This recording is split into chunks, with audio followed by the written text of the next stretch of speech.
ഇന്നലെ താമരശ്ശേരിയിൽ ഭർത്താവിന്റെ കൈയാൽ കുത്തി കൊല്ലപ്പെട്ട ഷിബില വധം. വിവരങ്ങൾ കൂടുതൽ പുറത്തു വരുമ്പോൾ അറിയാൻ കഴിയുന്നത് ഈ യാസിർ എന്ന് പറയുന്ന വ്യക്തി മയക്കുമരുന്നിന് അടിമയാണ് എന്ന് അറിഞ്ഞുകൊണ്ട് തന്നെയാണ് ഷിബില ഇയാളോടൊപ്പം ഇറങ്ങിപ്പോയതെന്നാണ്. വീട്ടുകാരെ എതിർത്ത് വീട്ടുകാർ നടത്തിയ മറ്റൊരു നിക്കാഹ് ഒഴിവാക്കിയാണ് ഷിബില ഇയാളോടൊപ്പം ഇറങ്ങിപ്പോയത്. എന്നാൽ ഇറങ്ങിപ്പോയതിനു ശേഷം ജീവിതം അത്ര സുഖകരമൊന്നും ആയിരുന്നില്ല. നിരന്തരം അടിയും ഉപദ്രവവും ഒക്കെ ആയിട്ട് ജീവിക്കാൻ വയ്യാത്ത സാഹചര്യത്തിൽ ഒരു പെൺകുഞ്ഞുമായി ഷിബില സ്വന്തം വീട്ടിലേക്ക് മടങ്ങി വന്നു. മാതാപിതാക്കൾ സ്വീകരിക്കുകയും ചെയ്തു. യാസിറിനെ ഉപേക്ഷിക്കും എന്ന പ്രസ്താവന വന്നതോടുകൂടി കൊല്ലുമെന്ന് അയാൾ ഭീഷണിപ്പെടുത്തി.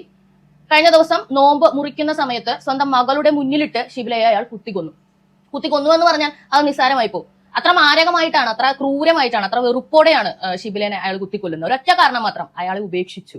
കുറച്ചു മാസങ്ങൾക്ക് മുൻപ് സ്വന്തം അമ്മയെ, ക്യാൻസർ രോഗിയായ സ്വന്തം അമ്മയെ കഴുത്തറുത്ത് കൊന്നിട്ട് എന്നെ ജനിപ്പിച്ചതിനുള്ള കൂലിയാണ് ഞാൻ കൊടുത്തത് എന്ന് പറഞ്ഞ ഒരു വ്യക്തിനെ നിങ്ങൾക്ക് ഓർമ്മയുണ്ടാവും. ലഹരി അഡിക്റ്റ് ആയിട്ടുള്ള ഒരു ചെറുപ്പക്കാരൻ തന്നെയായിരുന്നു. ആ അമ്മ കൂലിപ്പണി ചെയ്താണ് ആ മകനെ വളർത്തി അത്രയും ആക്കിയത്. ആ മകന്റെ അടുത്ത സുഹൃത്താണ് ഇപ്പോൾ ഭാര്യയെ കൊലപ്പെടുത്തിയ ഈ യാസിർ.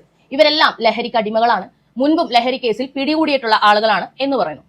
എനിക്കിനി പറയാനുള്ളത് കേരളത്തിലെ യുവജനതകളോടാണ്.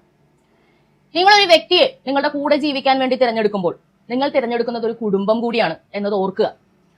മയക്കുമരുന്നാവട്ടെ, മദ്യമാവട്ടെ, എന്തും ആവശ്യത്തിൽ കൂടുതൽ ഉപയോഗിക്കുന്ന, സ്വയം കൺട്രോൾ ചെയ്യാൻ അറിയാത്ത അത്തരം സ്വഭാവ സവിശേഷതകളുള്ള ഒരാളാണ് അതെങ്കിൽ നിങ്ങൾ അയാളെ മാറ്റി അങ്ങ് മര്യാദക്കാരനാക്കാന്നൊന്നും വിചാരിക്കരുത്.